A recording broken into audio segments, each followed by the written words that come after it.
Hello dear students, कैसे हैं आप सभी। आशा करती हूँ सब ठीक होंगे, स्वस्थ होंगे, अच्छे होंगे। आईसीटी वर्चुअल क्लासरूम देहरादून में आप सभी का स्वागत करती हूँ। मेरा नाम समता है और बच्चों क्लास 12th में हम लोगों का चैप्टर चल रहा है जेनेटिक्स। तो चलते हैं स्मार्ट बोर्ड की तरफ बिना देरी किए हुए और आज हम सेक्स डिटर्मिनेशन के बारे में पढ़ेंगे। Let's go to the smart board. बच्चों, जैसा कि हम लोगों का चैप्टर नंबर 5 चल रहा है, principles of inheritance and variation, तो उसमें आपने मेंडल के जितने भी एक्सपेरिमेंट थे उनके बारे में पढ़ लिया है। आपने मोनोहाइब्रिड क्रॉस और डाइहाइब्रिड क्रॉस के बारे में भी पढ़ लिया है। मेंडल के नियमों के साथ साथ उनके नियमों के जो एक्सेप्शंस आए, अपवाद आए, उनके बारे में भी पढ़ लिया है आपने। उसके बाद आपने और जो कुछ भी था वो भी पढ़ लिया है। सारे जो उन्होंने नियम दिए थे, इंडिपेंडेंट असॉर्टमेंट का नियम दिया था, वो भी आपने पढ़ लिया है। आपने इनकम्प्लीट डोमिनेंस और को डोमिनेंस के बारे में भी पढ़ लिया है। आज हम पढ़ेंगे सेक्स डिटर्मिनेशन के बारे में कि किस तरह से सेक्स का डिटर्मिनेशन होता है या लिंग का निर्धारण होता है। जेनेटिसिस्ट जो थे वो पहले से ही सेक्स डिटर्मिनेशन की जो मैकेनिज्म थी वो हमेशा ही पहेली बनी रही, पजल बनी रही, क्योंकि जेनेटिक्स की थ्योरीज के आने से पहले सेक्स डिटर्मिनेशन किस तरह से होता है ये मैकेनिज्म किसी को समझ में नहीं आ रही थी, पजल बनी हुई थी। तो जेनेटिक्स या क्रोमोसोमल मैकेनिज्म के द्वारा जो सेक्स डिटर्मिनेशन के इनिशियल क्लू थे वो सबसे पहले इंसेक्ट्स पे किए गए और बहुत सारे एक्सपेरिमेंट्स से मिले। कई इंसेक्ट्स में साइटोलॉजिकल ऑब्जर्वेशंस ने सेक्स डिटर्मिनेशन के जेनेटिक क्रोमोसोमल कॉन्सेप्ट को विकसित किया। तो सर हेनकिन ने 1891 में, ये ईयर याद रखना है आपको, हेनकिन ने 1891 में कुछ इंसेक्ट्स के स्पर्मेटोजेनेसिस की अलग अलग जो प्रावस्थाएं थीं और विभिन्न अवस्थाओं में से एक स्पेसिफिक न्यूक्लियर स्ट्रक्चर का पता लगाया। हेनकिन ने देखा कि 50% स्पर्म्स में स्पर्मेटोजेनेसिस के बाद स्पेसिफिक न्यूक्लियर स्ट्रक्चर प्राप्त होता है, स्पेसिफिक न्यूक्लियर स्ट्रक्चर मिलता है, जबकि जो बचे हुए 50% हैं उनको वो स्ट्रक्चर नहीं मिलता है। तो हेनकिन ने इस स्ट्रक्चर को एक्स बॉडी का नाम दिया, लेकिन वो इसकी सिग्निफिकेंस को नहीं बता पाए, है ना। उन्होंने अंदाजा तो लगाया लेकिन उसको वो क्लियर नहीं कर पाए, प्रूवन नहीं कर पाए। तो फिर उसके बाद दूसरे और बहुत सारे वैज्ञानिकों ने इस इन्वेस्टिगेशन से ये निष्कर्ष निकाला कि हेनकिन की जो एक्स बॉडी थी वास्तव में वो क्या थी, एक क्रोमोसोम थी, इसलिए इसका नाम ही एक्स क्रोमोसोम पड़ गया। Henking discovered the genetic chromosomal basis. तो इसका मतलब कि जो ये सेक्स डिटर्मिनेशन की थ्योरी थी, chromosomal basis of sex determination, वो किन्होंने डिस्कवर की थी, हेनकिन ने। Henking discovered the genetic chromosomal basis of sex determination by working on insects. उन्होंने इंसेक्ट्स पे काम किया। He observed that specific nuclear structure during spermatogenesis in insects, और उन्होंने उस स्ट्रक्चर्स को एक्स बॉडीज का नाम दिया। क्या नाम दिया? एक्स बॉडीज का नाम दिया। किन स्ट्रक्चर्स को? जो स्पेसिफिक न्यूक्लियर स्ट्रक्चर्स थे ड्यूरिंग स्पर्मेटोजेनेसिस की अलग अलग प्रावस्थाओं में उन्होंने जब एक्सपेरिमेंट्स किए तो कुछ उनको स्ट्रक्चर्स मिले, उनका नाम उन्होंने एक्स बॉडीज दिया। उन्होंने क्या ऑब्जर्व किया? He observed that after spermatogenesis, 50% of the sperm obtained these structures and 50% did not. मतलब 50% जो स्पर्म्स थे उनमें ये स्ट्रक्चर मिल रहा था और 50% जो थे उसमें ये स्ट्रक्चर नहीं मिल रहा था। बाद में क्या हुआ? It was found that the X body observed by Henkin was actually a chromosome. जो हेनकिन ने एक एक्स बॉडी के नाम से न्यूक्लियर स्ट्रक्चर ढूंढा था वो एक्चुअली एक क्रोमोसोम था, और उस क्रोमोसोम को फिर बाद में एक्स क्रोमोसोम का नाम दे दिया गया। ठीक है। Chromosomes involved in sex determination are called sex chromosomes. जो क्रोमोसोम्स लिंग के निर्धारण में इन्वॉल्व होते हैं, सेक्स डिटर्मिनेशन में इन्वॉल्व होते हैं, उन क्रोमोसोम्स को बच्चों सेक्स क्रोमोसोम्स कहा जाता है। While the other chromosomes are called autosomes. Autosomes का मतलब कि एक जैसे, क्रोमोसोम्स का मतलब जो सेक्स का निर्धारण कर रहे हो सेक्स क्रोमोसोम्स कहलाएंगे, और जो क्रोमोसोम्स सेक्स का निर्धारण करने के लिए उत्तरदायी नहीं है वो ऑटोसोम्स कहलाएंगे। ठीक है। अब आपको XO type of sex determination के बारे में पढ़ना है। ये क्या है? Other than autosomes, at least one X chromosome is present in all insects. Some sperms contain X chromosomes while some do not. Eggs fertilized by sperms having X chromosomes becomes female, जिसमें कुछ क्रोमोसोम्स ऐसे होंगे जिसमें x chromosomes पाए जाते होंगे और कुछ ऐसे होंगे जिसमें एक्स क्रोमोसोम्स नहीं पाए जाते होंगे. तो जो एग ऐसे स्पर्म के द्वारा फर्टिलाइज किया जाएगा जिसमें एक्स क्रोमोसोम होगा, वो क्या होगा? Female. So females have 2 x chromosomes. तो फीमेल्स में क्या होगा? 2 एक्स क्रोमोसोम्स पाए जाएंगे. ठीक है. यदि eggs fertilized by sperms not having X chromosomes, वो क्या होंगे? मेल्स कहलाएंगे. So males have only 1 X chromosomes. ठीक है. तो इसका किस तरीके से डिटर्मिनेशन होता है वो मैं आपको बताती हूँ कि जो देखो ये भी देखा गया कि जो बहुत सारे इंसेक्ट्स थे उसमें सेक्स डिटर्मिनेशन की जो मैकेनिज्म थी वो XO टाइप थी, यानी कि सभी एग्स के पास अन्य क्रोमोसोम्स यानी कि ऑटोसोम्स के अलावा एक एडिशनल एक्स क्रोमोसोम भी होता है. ठीक है. दूसरी तरफ जो स्पर्म्स थे उसमें एक्स क्रोमोसोम्स होता है और कुछ में नहीं होता है. ठीक है. तो एक्स क्रोमोसोम वाले स्पर्म से जो फर्टिलाइज्ड एग बनता था उससे फीमेल्स बन रही थी और जो बिना एक्स क्रोमोसोम वाले स्पर्म से फर्टिलाइज्ड एग हो रहा था तो उसमें मेल्स बन रहे थे. तो सेक्स डिटर्मिनेशन में एक्स क्रोमोसोम के शामिल होने के कारण इसीलिए इसको सेक्स क्रोमोसोम नाम दिया गया और शेष क्रोमोसोम को क्या कहा गया? ऑटोसोम्स कहा गया. तो ग्रास होपर जो है वो XO टाइप के सेक्स डिटर्मिनेशन का ही एक एग्जाम्पल है. XO टाइप के एक बार ये उसमें आपके पास मल्टीपल चॉइस क्वेश्चंस में भी आ सकता है कि XO टाइप के सेक्स डिटर्मिनेशन का एग्जाम्पल क्या है और 4 इंसेक्ट्स के नाम दिए जाएं तो उसमें आपको चूज करना होगा. तो आप चूज करेंगे ग्रॉस होपर को. तो ग्रॉस होपर जो होता है उसमें मेल्स में ऑटोसोम्स के अलावा एक एक्स क्रोमोसोम्स भी होता है और फीमेल में एक पेयर एक्स क्रोमोसोम्स होते हैं. ठीक है. तो XX और XY टाइप का सेक्स डिटर्मिनेशन भी बताया जाएगा आपको जो बहुत सारे इंसेक्ट्स में होता है और मैमल्स में इंक्लूडिंग ह्यूमंस में भी XX और XY टाइप का सेक्स डिटर्मिनेशन होता है. XO टाइप का सेक्स डिटर्मिनेशन जो है वो इंसेक्ट्स में पाया जाता है. ठीक है. Eggs fertilized by sperms not having X chromosomes becomes male. So male have only 1 X chromosomes. और XY type of sex determination कैसे होगा? इसमें males have X chromosomes and its counterpart Y chromosome, which is distinctly smaller. Hence, males are XY. ये बात हो रही है humans की. Females have a pair of X chromosomes, hence females are XX. ठीक है. अब एग्जाम्पल्स क्या हैं XY type of sex determination के? वो हैं आपके ह्यूमंस एंड ड्रोसोफिला. ठीक है. जिस पर एक्सपेरिमेंट्स किए गए. ठीक है. तो मेल हेटेरोगेमेटी क्या कहती है? अब इसका सेक्स डिटर्मिनेशन किस तरीके से होता है ये आप समझ सकते हैं कि मान लीजिए ह्यूमंस की बात हो रही है. मान लीजिए कि मेल से आया आपको एक एक्स क्रोमोसोम और एक वाई क्रोमोसोम. ठीक है. और फीमेल से आया आपको एक एक्स क्रोमोसोम और एक एक्स क्रोमोसोम. तो इसमें अगर मेल का एक्स क्रोमोसोम फीमेल के एक्स क्रोमोसोम से मिलता है तो क्या बनेगा? XX. ठीक है. अगर यही एक्स क्रोमोसोम इससे मिलता है तो भी क्या बनेगा? XX यानी फीमेल्स. और यदि ये Y क्रोमोसोम जाके X क्रोमोसोम से अटैच होता है तो क्या बनेगा? XY. और ये वाला जो क्रोमोसोम होगा इससे पैदा होगा लड़का यानी मेल चाइल्ड होगा और XX होगा तो क्या होगा? लड़की.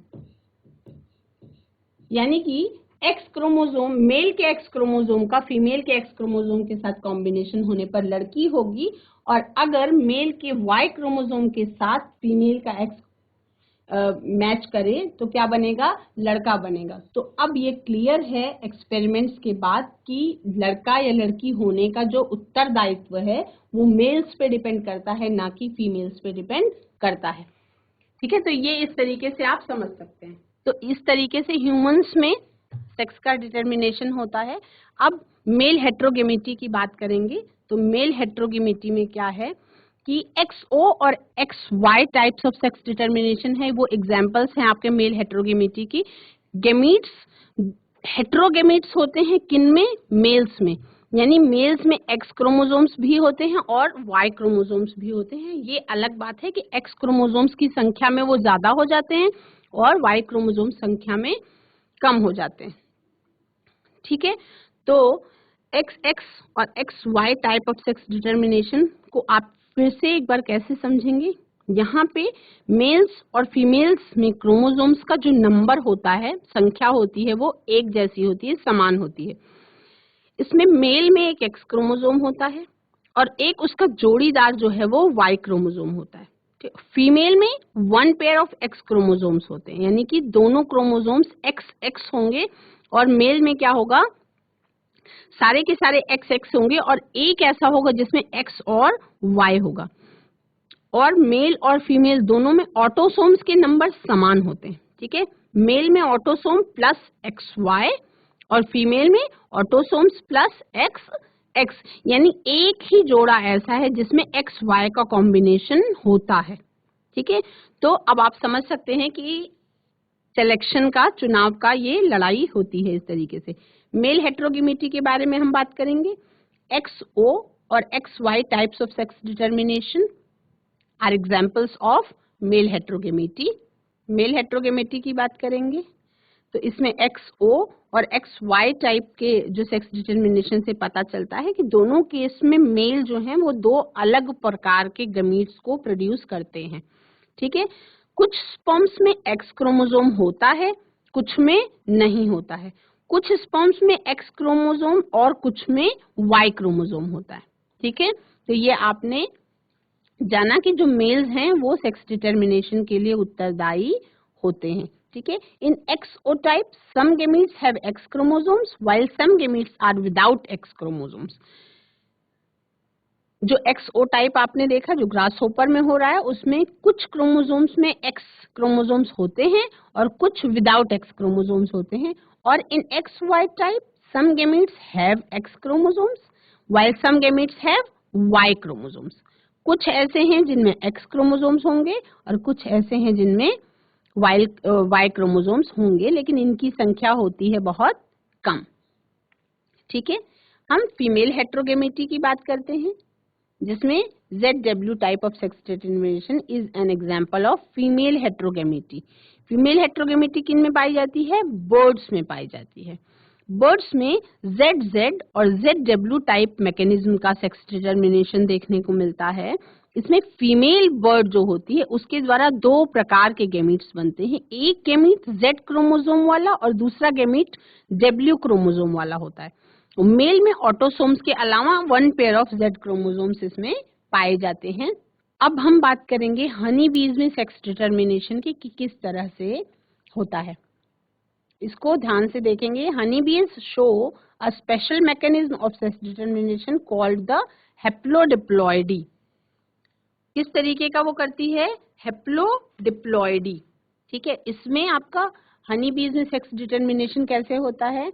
मेल में 16 और फीमेल में 32 इस तरीके से गैमीट्स का फॉर्मेशन होता है, फर्टिलाइजेशन होता है और उसके बाद इस तरह से मेल्स और फीमेल्स का भी डिटर्मिनेशन हो जाता है। अब आप ये देखें कि सेक्स लिंक्ड इनहेरिटेंस क्या होता है। What is sex linked inheritance? अब हम पहले ये पढ़ेंगे, उसके बाद हम जानेंगे कि सेक्स डिटर्मिनेशन ह्यूमंस में किस तरह से होता है। उसको आप बहुत ज्यादा ध्यान से पढ़ेंगे। Genes carried by sex chromosomes are said to be sex linked. वो जीन्स जिस पे सेक्स क्रोमोसोम्स पाए जाते हैं वो सेक्स लिंक्ड जीन्स कहलाते हैं। ठीक है, the appearance of a trait because of the presence of an allele either on X chromosome और Y chromosome is called sex linked inheritance. ठीक है, अगर कोई जीन्स का कोई लक्षण ऐसा हो जो सेक्स क्रोमोसोम से अटैच हो करके दूसरी पीढ़ी में आया हो तो वो सेक्स लिंक्ड इनहेरिटेंस कहलाएगा। इतनी बात समझ में आ गई। बहुत सारी डिजीजेस भी हैं जो ऑब्जर्व्ड हो जाती हैं सेक्स लिंक्ड क्रोमोसोम्स के कारण, इनके इनहेरिटेंस के कारण। Any disease that is determined by sex chromosomes or that occurs due to defects in a gene or the parents through gametes. ठीक है, कई बार डॉक्टर्स पे जाने पे आपने कोई शुगर पेशेंट, मान लीजिए किसी का शुगर डिटेक्ट हुआ है, तो डॉक्टर्स द्वारा ये पूछा जाता है कि क्या आपके पेरेंट्स को तो नहीं है, या आपकी फैमिली बैकग्राउंड में, आपकी फैमिली हिस्ट्री में और किसी को तो शुगर नहीं है। यानी वो ये पता करना चाहते हैं कि क्या ये जो आपको आया है वो किसी दूसरी कारण से है या ये हेरिडिटरी है। ये पता करने के लिए ही ये क्वेश्चन किया जाता है। ठीक, तो वो सेक्स लिंक्ड इनहेरिटेंस के बारे में ही बात हो रही होती है। The disease that occur due to any defective gene present on X chromosomes are known as sex-linked diseases. ऐसी कोई डिजीज जब X क्रोमोसोम यानी जो सेक्स क्रोमोसोम था उसी में कुछ बदलाव हो गया हो और उससे रोग उत्पन्न हो जाए और वो अगली पीढ़ी को ट्रांसफर हो जाए, तो इस तरीके की प्रॉब्लम को X linked diseases कहते हैं। Most of these diseases are recessive in nature. बहुत सारी डिजीजेज इसमें ऐसी हैं जो अप्रभावी हैं अपने स्वभाव में, लेकिन in case of females the defective alleles should be present on both of the X chromosomes. यानी कि इसलिए ये अप्रभावी हो जाती हैं क्योंकि यदि मान लीजिए कि कोई सेक्स लिंक्ड डिजीज है जो ट्रांसफर हुई है सेक्स क्रोमोसोम से, तो अगर फीमेल के दोनों क्रोमोसोम्स पर वो एलील प्रेजेंट है तभी ये प्रभावी हो पाएगा, नहीं तो वो अप्रभावी हो जाता है। तो संभावनाएं कम होती हैं, लेकिन हो जाए तो इस तरीके से ही होता है। ठीक है, these disorders are more commonly observed in males as they have only a single X chromosome. A single recessive gene on that X chromosome will cause the disease, है ना। Most commonly observed diseases are कौन कौन सी होती हैं? एक तो बच्चों होती है मोस्ट कॉमनली जो डिजीज पाई जा रही है वो है हीमोफीलिया। हीमोफीलिया क्या है? एक जेनेटिक डिसऑर्डर है। इस जेनेटिक डिसऑर्डर में क्या होता है कि कलर्स, हीमोफीलिया में क्या होता है कि it is the genetic disorder under which the sufferer जो है, जिसको प्रॉब्लम है, उसका recessive x bearing male and homozygous recessive female is at a risk of excessive blood loss. इसमें क्या होता है कि ब्लड क्लॉट नहीं बन पाता। जो खून, मान लीजिए कोई एक्सीडेंट हो जाए, कुछ हो जाए, तो ब्लड जब ब्लीडिंग होने लगती है तो खून का थक्का नहीं जम पाता है। तो ये हीमोफीलिया के रोगी का सबसे बड़ा प्रॉब्लम है कि ब्लड लॉस के कारण उसकी डेथ हो सकती है, because is at a risk of excessive blood loss leading to death as blood fails to clot. Blood क्या होता है? जम नहीं पाता है, खून का थक्का नहीं बन पाता है। यही हीमोफीलिया की प्रॉब्लम है। ठीक है, और इसके अलावा कुछ और बहुत सारी चीजें हैं, जैसे आपका कलर ब्लाइंडनेस एक और प्रॉब्लम है जिसका नाम है क्या? Colour blindness. कलर ब्लाइंडनेस क्या है? पहले हम हीमोफीलिया के बारे में जान लें। हीमोफीलिया के बारे में क्या क्या? हीमोफीलिया जो है ये एक सेक्स लिंक्ड रेसेसिव डिजीज है और इसमें अनएफेक्टेड जो कैरियर फीमेल है उसे मेल प्रोजेनी को रोग मिलता है। ठीक है, इस बीमारी को वाइडली स्टडी किया जा चुका है, पहले ही बहुत सारे एक्सपेरिमेंट्स हो चुके हैं। तो इसमें जो ब्लड क्लॉटिंग में इन्वॉल्व होने वाली एक सिंगल प्रोटीन होती है वही अफेक्टेड होती है और इसमें सिंगल कट से ही नॉन स्टॉप ब्लीडिंग, या सिंपल कट भी हो जाए तो उससे भी एक नॉन स्टॉप ब्लीडिंग होती रहती है, यानी कि खून रुकता नहीं है। तो हेट्रोजाइगस फीमेल जो होती है कैरियर, उसमें कैरियर, इसमें एक क्वेश्चन पूछा जा सकता है कि हीमोफीलिया में जो कैरियर होती है वो कौन होती है? तो वो फीमेल्स होती है, यानी माँ के द्वारा ये बीमारी उनके बेटों में जा सकती है। महिलाओं को हीमोफीलिया रेयरली होता है, या कह सकें कि बहुत कम ऐसी केसेस हैं जिनमें हीमोफीलिया महिलाओं को होता है, क्योंकि जो हीमोफीलिक फीमेल होने के लिए इसकी माँ का कैरियर और पिता का हीमोफीलिक होना जरूरी है, जो ज्यादा समय तक जीवित नहीं रह सकता। जैसे मान लीजिए कोई इस तरीके का केस आए जब जो लड़का है उसको हीमोफीलिया हो और जो फीमेल है वो हीमोफिलिक कैरियर हो, इस तरीके का अगर कभी कॉम्बिनेशन बने तब लड़कियों को हीमोफीलिया हो सकता है। तो क्वीन विक्टोरिया इस बीमारी की कैरियर थी और इनकी फैमिली पेडिग्री में बहुत सारे हीमोफिलिक डिसेंडेंट्स दिखाए, क्योंकि क्वीन विक्टोरिया जो थी वो इस हीमोफीलिया बीमारी की क्या थी, कैरियर थी। ठीक है, अब बच्चों आप को मैं बताती हूँ कि किस तरह से सेक्स डिटर्मिनेशन ह्यूमंस में होता है ना। इसको हम क्लियर कर लेते हैं, उसके बाद हम म्यूटेशन और उसके बाद फिर पेडिग्री एनालिसिस पढ़ेंगे, जेनेटिक डिसऑर्डर्स के बारे में पढ़ेंगे और मेंडेलियन डिसऑर्डर्स के बारे में भी पढ़ेंगे। सेक्स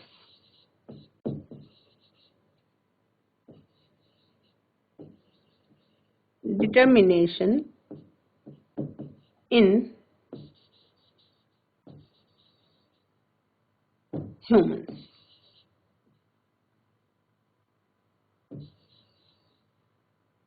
ठीक है, इसमें क्या होता है, ये कौन सा मैकेनिज्म है, इसमें है मैकेनिज्म एक्स एक्स और एक्स वाई। ठीक है, ये इस टाइप की मैकेनिज्म दिखाता है।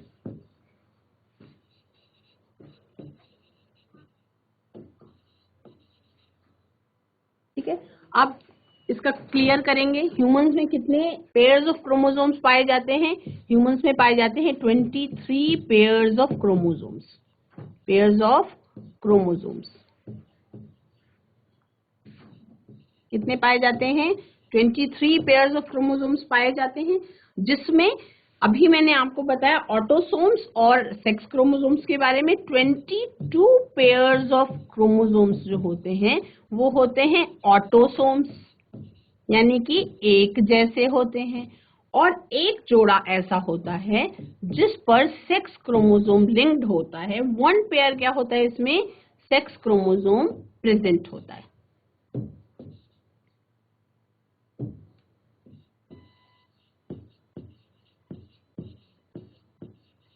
देखो, मेल्स और फीमेल्स दोनों में क्रोमोसोम्स पाए जाते हैं, आप सबको पता है। तो मेल में भी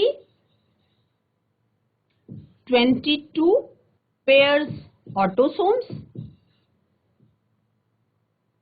ठीक,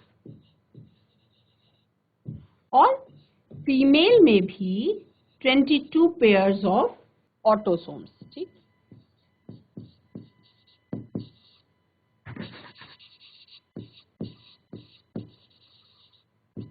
ठीक है, अब बात करें कि मेल और फीमेल्स में किस तरह से पाए जाते हैं।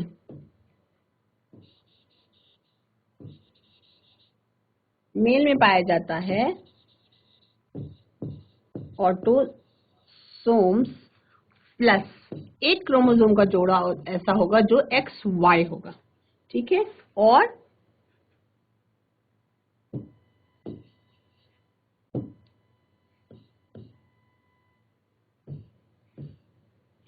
फीमेल्स में क्या होता है, ये हो गया मेल का निशान, ये हो गया फीमेल का निशान। अब फीमेल्स में क्या होता है, इसमें ऑटोसोम्स होते हैं कितने, 22 पेयर्स ऑफ ऑटोसोम्स प्लस एक पेयर एक्स एक्स होता है। ठीक है, अब जब स्पर्मेटोजेनेसिस होती है तो स्पर्मेटोजेनेसिस के दौरान जो स्पर्म्स बनेंगे उसमें 50% स्पर्म्स जो हैं वो एक्स क्रोमोसोम्स वाले होंगे और 50% स्पर्म्स जो हैं वो वाई क्रोमोसोम्स वाले होंगे। ठीक है, तो ड्यूरिंग स्पर्मेटोजेनेसिस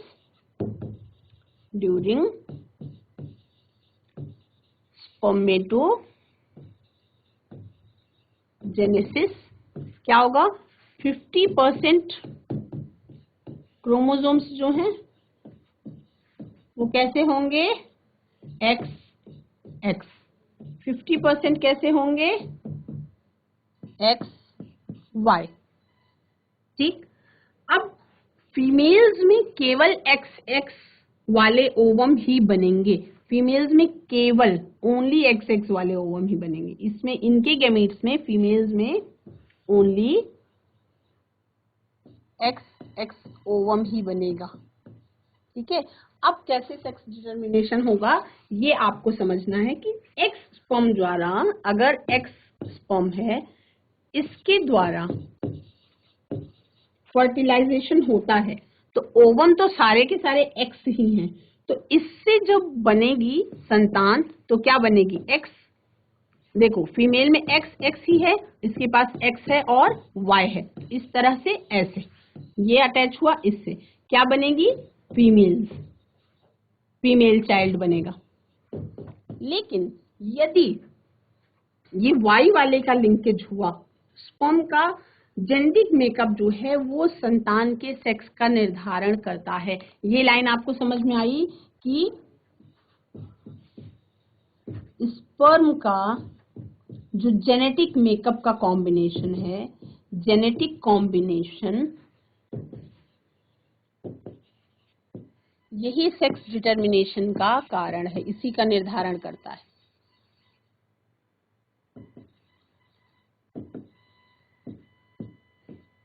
ठीक है, तो बच्चों, तो आज आपने जाना कि किस तरह से सेक्स क्रोमोसोम्स के कारण सेक्स का डिटर्मिनेशन होता है। हमारा ये दुर्भाग्य है कि हमारी सोसाइटी में महिलाओं को इसके लिए उत्तरदायी माना जाता है कि वो बेटे, उनके पास बेटा नहीं है, बेटियां क्यों हो रही हैं, लेकिन इसका जो कारण है वो महिलाएं नहीं हैं और इसके कारण उनके साथ दुर्व्यवहार भी होता है। तो अब इस चीज को अब रोक लगनी चाहिए, क्योंकि आप सबको ये चीजें पता है और एक्सपेरिमेंट्स के द्वारा ये सिद्ध भी हो चुका है। आज की क्लास में इतना ही। सेक्स डिटर्मिनेशन इन ह्यूमंस आप सभी ने जाना। अगली क्लास में हम और कुछ कॉन्सेप्ट्स हैं उनको क्लियर करेंगे। That's all for today. Have a nice day. Take care.